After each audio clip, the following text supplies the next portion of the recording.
In 2019, 11 new cars in America started under $20,000.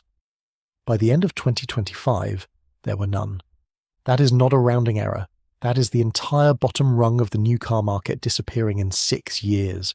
And the strange part is, it was not killed by a recession, or a chip shortage, or angry regulators. It was killed on purpose, by the same companies that built it in the first place. This is the story of how the affordable car died, who pulled the trigger first, and why it might never come back. The affordable car is not a modern invention. It is basically the reason the auto industry exists. Henry Ford's Model T sold for $850 in 1908, and within a couple of decades, mass production had pushed that price down enough that a Ford factory worker could buy the car he built with about 3 months of pay. That was the entire idea. Cars were not supposed to be a luxury. They were supposed to be a tool ordinary people could actually own. For most of the 20th century, that idea held.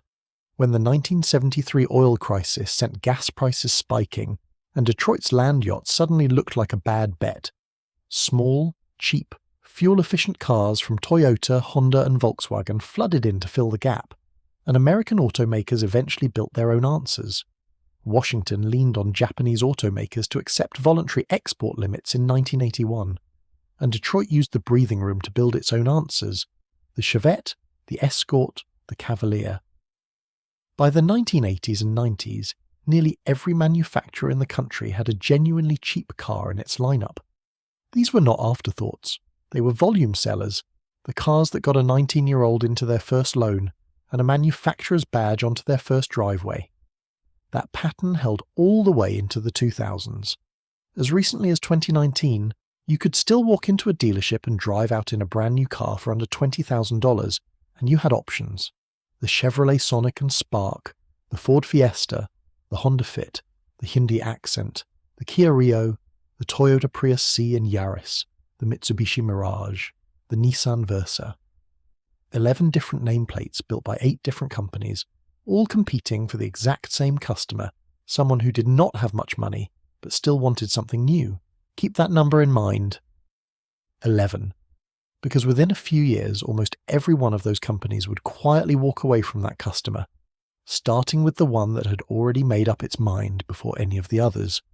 If you want to see exactly how that walkaway happened and which company moved first, stick around and hit subscribe, because Chapter 3 is where the 11 starts disappearing.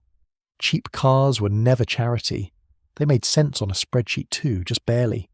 Automakers built them on shared platforms with pricier models, spreading tooling costs across hundreds of thousands of units a year. Margins were razor thin, sometimes just a few $100s a car, but the volume was enormous, and volume bought something more valuable than profit. A first customer, buy a Honda Fit at 22, trade it in for a Civic at 27, move up to an Accord once you had kids. That was the pitch, and for decades it worked. It also worked as an entry point into the entire credit system. A cheap new car meant a small loan, an affordable payment, and a manageable way for a young buyer or a lower-income family to build the kind of credit history that eventually gets you a mortgage. In 2012, the average new car in America sold for around $30,000. A sub-$20,000 car was not a bargain bin outlier back then. It was a normal rung on a normal ladder, just below the middle of the market instead of miles beneath it. That ladder is the part that mattered. A 22-year-old with a thin credit file could not walk into a dealership and finance a $40,000 crossover, but they could often qualify for something in the $15,000 to $18,000 range, make 18 months of on-time payments, and graduate into a stronger loan the next time around. Strip out the bottom rung and the whole structure gets harder to climb, but nobody making these decisions in 2018 was thinking about ladders. They were thinking about margins on trucks and SUVs that were 3, sometimes 4 times fatter than anything a Fiesta or a Sonic could ever generate. None of that would matter for long anyway.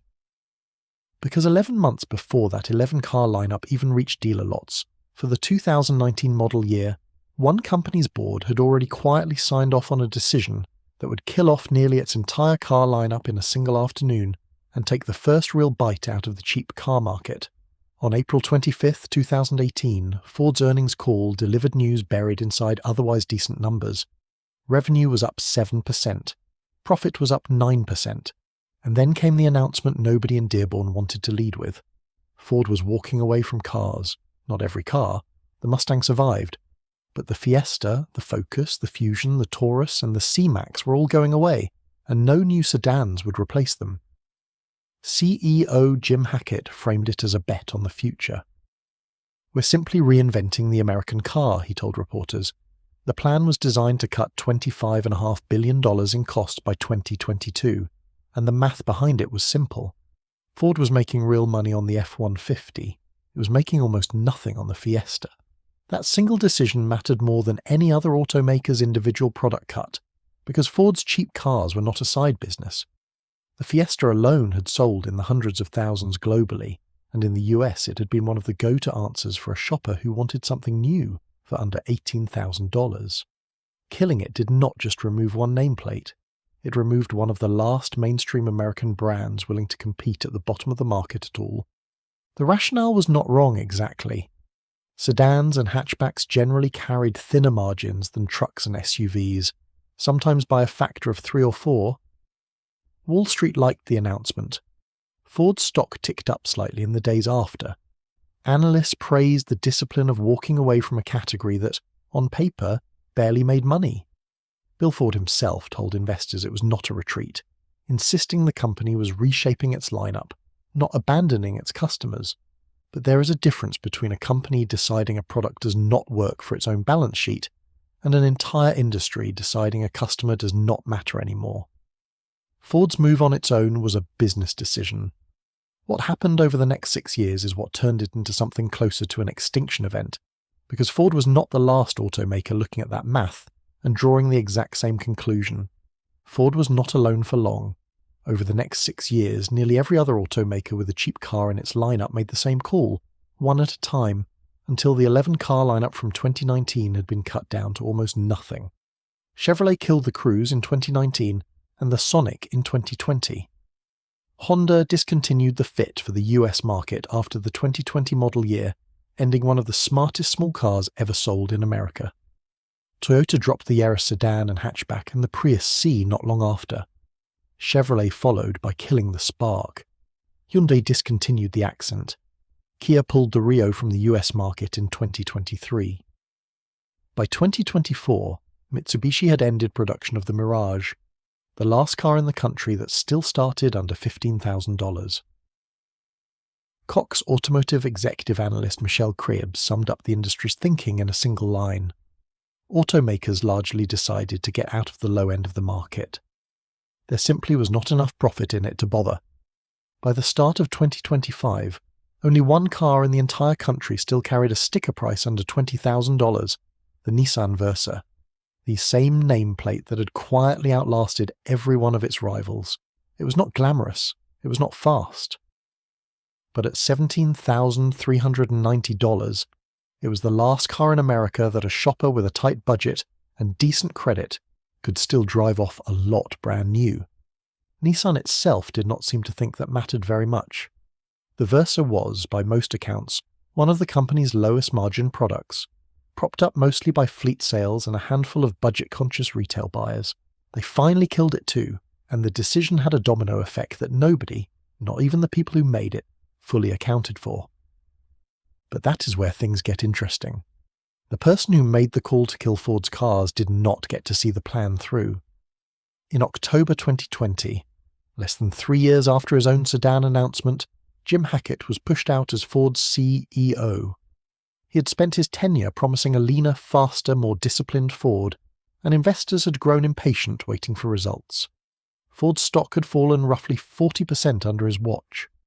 The board replaced him with Jim Farley, a longtime Ford executive who had been running the automaker's international operations and had a reputation for blunt, product-obsessed decision-making, the opposite of the patient turnaround language Hackett had leaned on.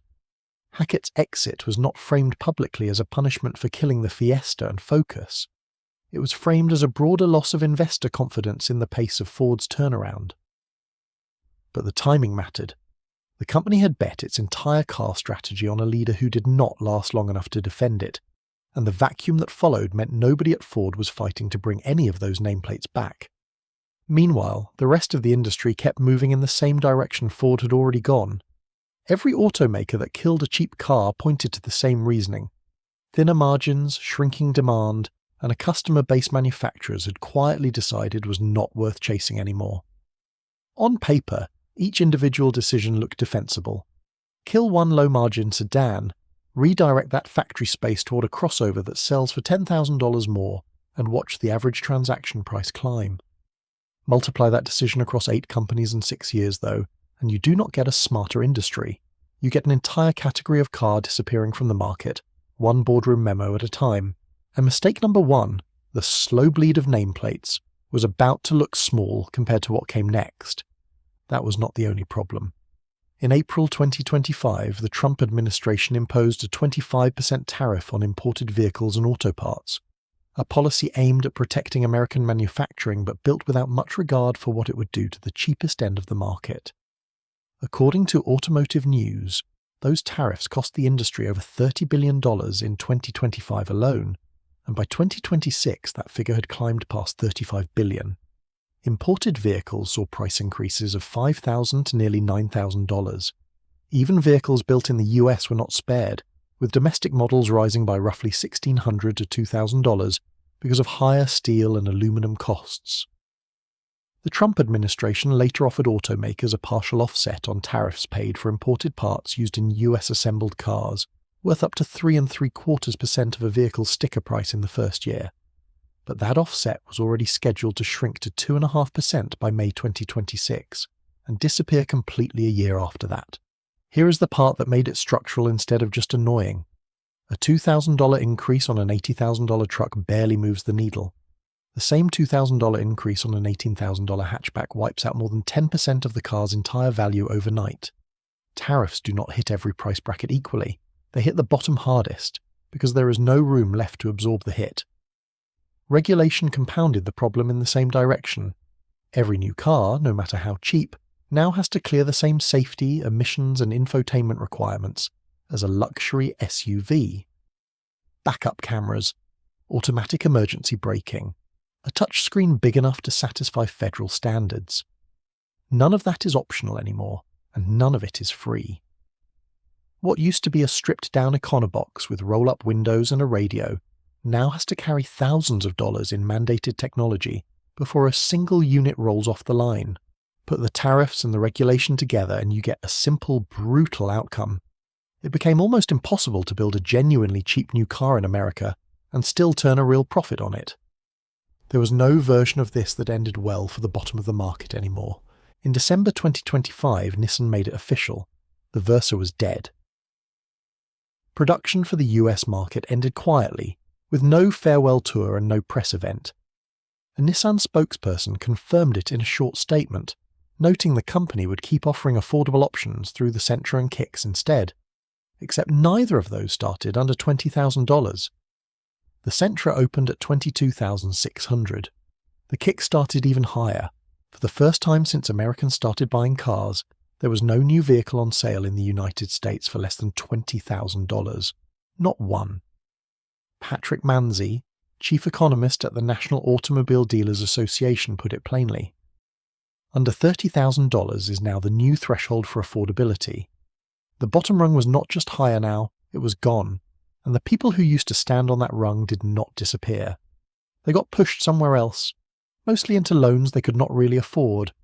By early 2026, subprime auto loan delinquencies hit their highest level in 32 years, according to Fitch Ratings, a record stretching back to 1994. The average monthly car payment climbed to $772. More than 1 in 5 new car buyers financed a payment of $1,000 a month or more, the highest share ever recorded. Total outstanding auto loan debt in America reached $1.67 trillion. Subprime lender Tricolor Holdings collapsed entirely in 2025, dragged down partly by fraud allegations tied to its loan portfolio. Buy here, pay here, Dealer America's CarMart was forced into emergency talks with its own lenders just to keep operating. In February 2026, Senator Elizabeth Warren opened a formal probe into the auto lending and repossession industry, sending letters to some of the country's largest lenders. None of it was recoverable. The cheap new car was not coming back on its own, and the credit system built to replace it was starting to buckle under the weight of people it was never built to carry. So what actually killed the cheap car in America? It came down to 3 decisions, made by different people, years apart, that all pointed the same direction. First, Ford decided in 2018 that thin margins on small cars were not worth defending, and set off a chain reaction the rest of the industry was happy to follow. Second, regulators and lawmakers layered mandatory safety and emissions technology onto every vehicle regardless of price, then added tariffs on top, without building in any protection for the cheapest end of the market. Third, when Nissan killed the Versa in December 2025, nobody in the industry stepped up to replace it, because by then almost every automaker had already concluded that a first-time buyer on a tight budget simply was not worth chasing anymore. There are signs some of that thinking is starting to crack. Chevrolet's Trax and Nissan's own Kicks have quietly become 2 of the best-selling small vehicles in the country, proof that demand for something genuinely affordable never actually went away. Slate Auto, backed by Jeff Bezos, opened pre-orders in June 2026 for a bare-bones electric pickup, starting at $24,950, and racked up more than 150,000 reservations within weeks. The auto industry has driven prices to a place most Americans simply can't afford, said Chief Commercial Officer Jeremy Snyder. We're here to change that. Even Ford is circling back. In August 2026, the same company that killed the Fiesta and the Focus unveiled the Fathom, a compact electric pickup starting just under $30,000, built on a stripped-down platform's CEO, Jim Farley, has called Ford's own Model T moment. $30,000 used to be close to the average price of an entire new car in this country. Now it is being sold as a bargain. That is the next story worth telling, how an industry that spent a decade walking away from affordable cars is now racing each other to reinvent one. If you want to see how that race plays out, subscribe, because we are going to be tracking it closely.